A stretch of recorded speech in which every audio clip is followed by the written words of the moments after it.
എല്ലാവർക്കും എൻ്റെ പുതിയൊരു വീഡിയോയിലേക്ക് സ്വാഗതം.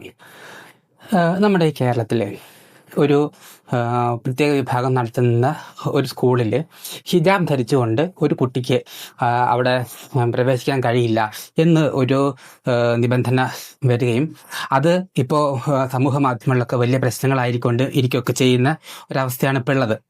ഇതിൽ നമ്മൾ നോക്കുകയാണെന്നുണ്ടെങ്കിൽ നമുക്ക് പറയാൻ പറ്റുന്ന ഒരു കാര്യം എന്താണെന്ന് വെച്ചാൽ ഈ കന്യാസ്ത്രീകളും അങ്ങനത്തെ ഉള്ള ആൾക്കാരൊക്കെയാണ് അവിടെ പഠിപ്പിക്കുന്നത്. അപ്പോൾ അവർ ഈ ശിരോവസ്ത്രം ഒക്കെ ഇട്ടിട്ടാൻ തന്നെയാണ് കുട്ടികളെ പഠിപ്പിക്കുകയും മറ്റുള്ള കാര്യങ്ങളിലേക്ക് പങ്കെടുക്കുകയും ഒക്കെ ചെയ്യുന്നത്. അപ്പോൾ ഒരു സ്കൂളിൻ്റെ പൊതുവിലുള്ള യൂണിഫോം കോഡ് തെറ്റിച്ചു എന്ന് പറഞ്ഞിട്ടാണ് ആ കുട്ടിയോട് ഹിജാബ് ധരിക്കാൻ പാടില്ല എന്ന് പറയുന്നത്. ഇങ്ങനെ നിൽക്കുമ്പോൾ സംസ്ഥാനത്തിലെ വിദ്യാഭ്യാസ വകുപ്പും അതിലത്തെ പ്രധാനപ്പെട്ട അംഗങ്ങളും എല്ലാം ഈ വിഷയത്തിൽ പങ്കെടുക്കുന്നുണ്ട്. അവർ പറയുന്നത് എന്താണെന്ന് വെച്ചിട്ടുണ്ടെങ്കിൽ ഇത് ഒരു മതേതര രാജ്യം, മതേതര ആണെന്നാണല്ലോ നമ്മൾ പറയുന്നത്. അങ്ങനെയാകുമ്പോൾ അതിനകത്തുള്ള മിനിമം റൈറ്റ്സ് ഒക്കെയാണ് ഈ അവനവൻ്റെ മതത്തിൽ അനുശാസിക്കുന്ന കാര്യങ്ങളൊക്കെ അതേപോലെ അവനവന് വേണ്ടുന്ന തരത്തിൽ കൊണ്ടു നടക്കുക എന്നുള്ളത്. അങ്ങനെയുള്ള ഒരു അവസ്ഥ ഈ കേരളത്തിൽ നിലനിൽക്കുമ്പോഴാണ് ഒരു പ്രത്യേക വിഭാഗം അത് സ്കൂളിൻ്റെ യൂണിഫോമിൻ്റെ നിയമങ്ങൾക്ക് എതിരാണ്, അങ്ങനെ ആണെന്നുണ്ടെങ്കിൽ നിങ്ങൾക്കിവിടെ തുടരാൻ കഴിയില്ല എന്നൊക്കെ വിളിച്ച് പറയുന്നത്. പിന്നെ ഈ സ്കൂളിനെ സപ്പോർട്ട് ചെയ്തുകൊണ്ട് വിവിധ തരത്തിലുള്ള വിവിധ ഭാഗങ്ങളിൽ നിന്ന് പലതരത്തിലുള്ള അഭിപ്രായങ്ങൾ വരുന്നുണ്ട്.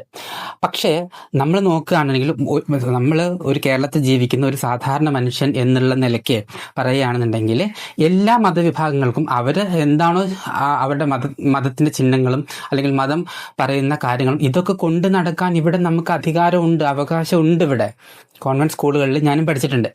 അവിടെ ഈ ശബരിമലയ്ക്ക് പോകുന്ന സമയത്തൊക്കെ കുട്ടികൾ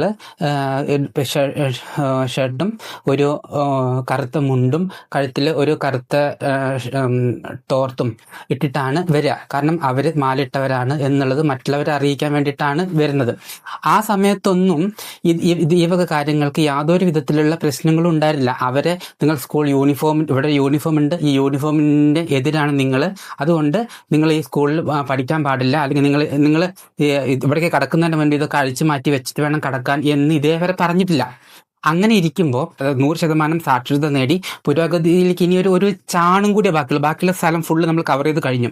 അങ്ങനെ നിൽക്കുമ്പോൾ നമ്മൾ ഇപ്പം പറയാണ് ഈ ഒരു കാര്യമുണ്ട്, അതുകൊണ്ട് ഈ ഒരു കുട്ടീനെ ഒരു സ്കൂളിൽ പ്രവേശിക്കാൻ പാടില്ല എന്നുള്ളത്. എത്ര വിഡ്ഢിത്തരാണെന്ന് ആലോചിച്ച് നോക്കിയേ.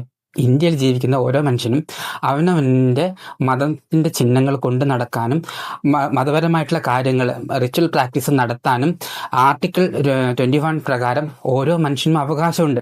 ഇതൊക്കെ കാണുമ്പോൾ പറയാൻ തോന്നുന്നൊരു കാര്യം, നമ്മൾ കൂടുതൽ മതവാദികളും വർഗീയവാദികളും ആയിക്കൊണ്ടിരിക്കുകയാണ്. ഇപ്പോൾ ഇങ്ങനെ ഒരു നിലപാട് ഒരു സ്കൂളിൻ്റെ ഭാഗത്തു നിന്ന് വരുമ്പോൾ ഒരു സാധാരണക്കാരായിട്ടുള്ള ഒരു മനുഷ്യൻ എന്താ വിചാരിക്കുക? അതായത് എൻ്റെ മതചിഹ്നങ്ങൾ എനിക്ക് ഉപയോഗിക്കാൻ പറ്റാത്തൊരു സ്കൂളാണ് ഇത്, അതുകൊണ്ട് തന്നെ അത് എന്നെ മാനസികമായിട്ട് എന്നെ ബുദ്ധിമുട്ടിക്കുകയാണ് അവർ ചെയ്യുന്നത്. അങ്ങനെയാണ് ആ കുട്ടിക്ക് തോന്നുക. അതായത് ഇപ്പോൾ ഒരു സാധാരണക്കാരൻ എന്ന നിലയ്ക്ക് നമ്മൾ നോക്കുകയാണെന്നുണ്ടെങ്കിൽ എൻ്റെ മതചിഹ്നങ്ങൾ ഉപയോഗിക്കാൻ പറ്റാത്ത ഒരു സ്കൂളാണ് ഇത്, അപ്പോൾ അവിടെ ഞാൻ ചെന്നിട്ടുണ്ടെങ്കിൽ എനിക്ക് കൂടുതൽ ബുദ്ധിമുട്ടുണ്ടാവും എന്ന് കരുതി ഒരു കുട്ടി ആ സ്കൂൾ ഉപേക്ഷിക്കുക. അങ്ങനെ ചെയ്യുമ്പോൾ ആ കുട്ടിക്ക് ഒരിക്കലും ആ ഒരു വിഭാഗത്തോട് തോന്നാവുന്ന കാര്യം എന്ന് പറയുന്നത് ഒരു മാനുഷിക പരിഗണനയൊന്നും ആയിരിക്കില്ല, സ്നേഹമൊന്നും ആയിരിക്കില്ല. അവിടെ ഉണ്ടാവുക എന്താണെന്ന് വെച്ചിട്ടുണ്ടെങ്കിൽ ഓരോ മതങ്ങളും അവനവൻ്റെ മതത്തിന് വേണ്ടി മാത്രമായിട്ട് സ്കൂളുകളും കോളേജുകളും ഉണ്ടാക്കിക്കൊണ്ടുവരുമ്പോൾ അതിൽ കൂടെ ഉണ്ടായി വരുന്ന മനുഷ്യരും ആ മതത്തിൽപ്പെട്ടവർ മാത്രമായി പോകും. നമ്മുടെ ജനാധിപത്യത്തിൻ്റെ കടക്കിൽ കത്തി വയ്ക്കുന്ന ഒരവസ്ഥയാണിത്.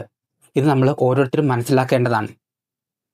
എല്ലാ സ്കൂളുകളിലും എല്ലാവർക്കും പഠിക്കാനും അവനവൻ്റെ മതസ്വാതന്ത്ര്യം അല്ലെങ്കിൽ റിച്വൽ പ്രാക്ടീസ് ഭംഗിയായി നിർവഹിക്കാനും കഴിയാവുന്ന നല്ല സ്കൂളുകളാണ് നമുക്ക് ആവശ്യം. ഒരു ബംഗാളിക്ക് കേരളം ഒരു ഭ്രാന്താലയം ആയിട്ടാണ് തോന്നിയത്. അത് ഒരുപാട് വർഷങ്ങൾക്ക് മുന്നേ. അയാളുടെ പേര് സ്വാമി വിവേകാനന്ദൻ എന്നാണ്. ഇന്ന് നമ്മൾ നോക്കുമ്പോൾ മൊത്തത്തിൽ മനുഷ്യൻ്റെ വർഗീയ ബോധത്തിൽ വളരെ വലിയ തോതിലുള്ള ഷിഫ്റ്റുകൾ വന്നിട്ടുണ്ട്. അതായത് അവനവൻ്റെ മതത്തിലേക്ക് കൂടുതൽ അടുത്ത് നിൽക്കുക, അവനവൻ്റെ കാര്യങ്ങൾ മാത്രം ശ്രദ്ധിക്കുക, അവനവൻ്റെ കാര്യങ്ങൾ മാത്രം ചെയ്യുക. അങ്ങനെ ആണ് ഇപ്പോൾ മനുഷ്യരും തലമുറകളും ഒക്കെ വരുന്നത്. ഇതെല്ലാം നമ്മുടെ ഒരു ജനാധിപത്യ ബോധത്തിന് എതിരാണ് എന്നുള്ളതാണ് തേർഡ് ലെൻസിന് പറയാനുള്ളത്. ഞങ്ങളുടെ ചാനലിലെ കണ്ടന്റും നിങ്ങൾക്ക് ഇഷ്ടപ്പെടുന്നുണ്ടെന്നുണ്ടെങ്കിൽ ഞങ്ങളെ ലൈക്ക് ചെയ്യുക, ഷെയർ ചെയ്യുക ആൻഡ് സബ്സ്ക്രൈബ് ചെയ്യുക. Thank you.